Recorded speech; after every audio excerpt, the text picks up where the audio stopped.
Hi everyone, I'm Suzanne Lively. Thank you for joining me. In today's video, I am going to share with you some homeschool mom books.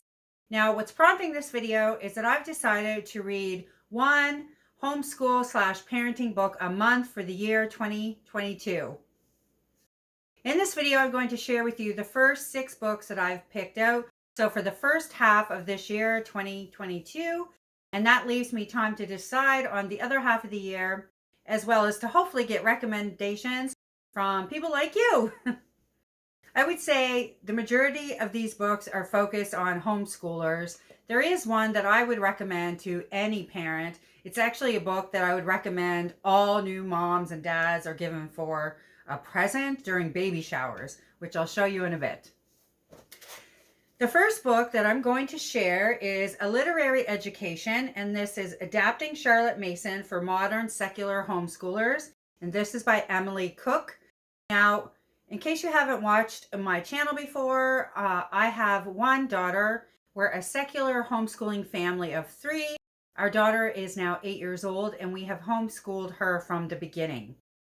This book I just discovered last summer, and I have to say it is one of my favorite books of all the homeschooling books that I've read. In terms of being relatable and actionable, and I felt like it was perfect for me and our family. Emily Cook has homeschooled 4 children. I believe there's still one at home. 3 have graduated, and she's homeschooled them the whole time. And she also is the person responsible for Build Your Own Library. So that's a homeschool curriculum, a literature-based homeschool curriculum. And a lot of the philosophy that's in here definitely has gone into her work. And right now she's doing a little series on YouTube that I love. And it's a homeschooling tidbits. I'll link that below. Anyways, very happy to get this because I have dipped my toes into Charlotte Mason. And it's appealing on so many levels. And I've bought things and little pieces of curriculum from other Charlotte Mason people. But how we're using it in our homeschool, I think, has been limited, or at least it was for my limited understanding. And this was very approachable. And I have to also make a confession. I was nervous because this is published by Build Your Library Press, which I think is Emily Cook's company. And my experience with self-published books have not always been the greatest. So I was a bit nervous, but because I also didn't know anybody that actually had this book. And it turns out it was perfect. You would never know it was self-published. It's edited wonderfully. It reads so well and fast. Now, my copy's a little bit banged up because I took it camping last year in the summer and it got a little soggy. But I knew I was going to reread it as soon as I started. And yes, definitely can't wait. So this is a reread for me. But I don't remember everything that was in it. I just remember how happy I was to have it. This book is based on Charlotte Mason's philosophy, and it's taking a lot of her beliefs and kind of updating it so that it includes a lot of the literature from today. And also, Emily keeps it secular, which for me is very important. Now, you'll see books in here that are written by Christian women, and I'm open to that. But like I said, we are a secular family, so this was bang on for us. The next book I'm going to mention is Sarah McKenzie's The Read Aloud Family, Making Meaningful and Lasting Connections with Your Kids. And I absolutely love this book. This is the book that I said I think every new parent should be given this book. And if they're not a new parent, but they have young kids and they haven't read this book, definitely a present for sure. And I will tell you one of the things that I loved about this book. So this is also a reread for me, but I have this on audiobook and I haven't read it since the first time. But this certainly was my first foray into that topic. And I love Sarah McKenzie, and I've been part of her membership. She has an online membership as well. And you definitely have a look at this. She's talking about how important it is to read aloud with your children. Now, most of us have heard that all our lives. I'll tell you the one thing that I picked up on this that stayed with me that I've used ever since I read it a couple of years ago. And I wish I had have read this when my daughter was even younger. But they talk about the fact that it doesn't have to be you that reads aloud to your kids. It can be an audiobook. You know, it has the same effect in terms of brain development on the child to hear an audiobook as it does to hear you read. And it helps children. So that was one of the things. The second thing was, when our children start to learn how to read on their own, a lot of parents stop reading to them because they can read on their own. However, what happens in that circumstance is because children are just starting to learn how to read, their vocabulary is limited in terms of what they can read. So the books aren't as rich in language as some of the older books are. So if you continue to read to your child or let them listen to audiobooks, for example, my daughter is 8 and she has listened to middle grade audiobooks for a couple years. And of course, yes, ones that are okay for that age, but there are surprisingly hundreds that are okay for a younger child to listen to on audiobook, and it has the same effect. So those two things have changed. I listen to my daughter's vocabulary. It's very large, and I know a huge part of that is from read alouds. So the other thing is, so don't stop. The message is don't stop reading to your kids just because they learn how to read, number one. And number two, yes, just think about the books that they're reading and how limited in terms of the vocabulary the stories are. And also picture books. Continue reading picture books with your kids because, again, the vocabulary is so rich. I think I already used that word. It's just so large and descriptive that it really paints a beautiful picture and what words can do. So definitely keep reading picture books as long as possible as well, which we have done because of this book too. I am really curious to read this at this point and see what other tidbits that I can pick up. And this is a beautiful audiobook. Sarah McKenzie reads it herself and her voice is very soothing. I just love it. So I'm looking forward to that one. Okay, this one, The Brave Learner, Finding Everyday Magic in Homeschooling, Learning, and Life. And this is by Julie Bogart. And I am going to make another confession. I have started this book and I couldn't seem to get through it. Oh, look, I have a bookmark. Let's see what page, out of curiosity. Okay, page 53. And I thought it would help if I bought the audiobook and that might get me through the book. And alas, I somehow started listening to that and never followed through as well. But I love Julie Bogart. I love the philosophy of Julie Bogart. We have been doing poetry tea time because of Julie Bogart and listening to some of her talks since Vivian was like 4 years old. I used to laugh when we first started homeschooling, and this is before the pandemic, so people's reactions were not quite as positive, shall we say. But anytime somebody said, "Oh, what are you learning?" to Vivian when she was 5, she would run around, she'd say, "Oh, we do poetry tea time."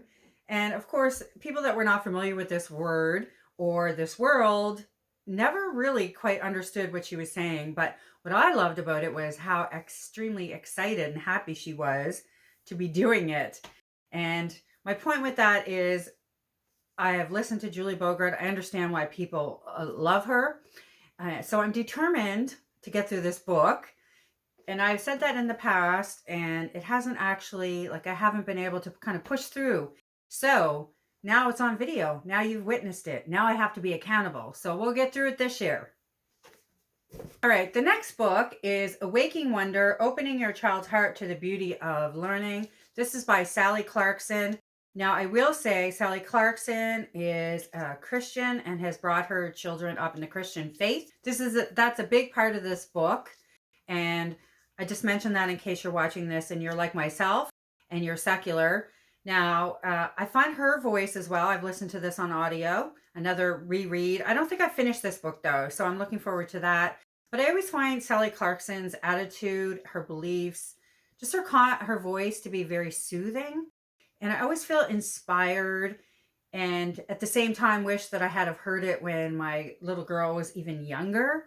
In terms of, I would have parented differently, I think, in a very positive way. But there's some things in here that just simply do not work for our family. And I haven't totally figured out how to get the results that she did in a different way, but it's still, there were tidbits that I gleaned that I could use in our home. I wanted to listen to this again and really mine it for some tidbits and some nuggets that I could use at home.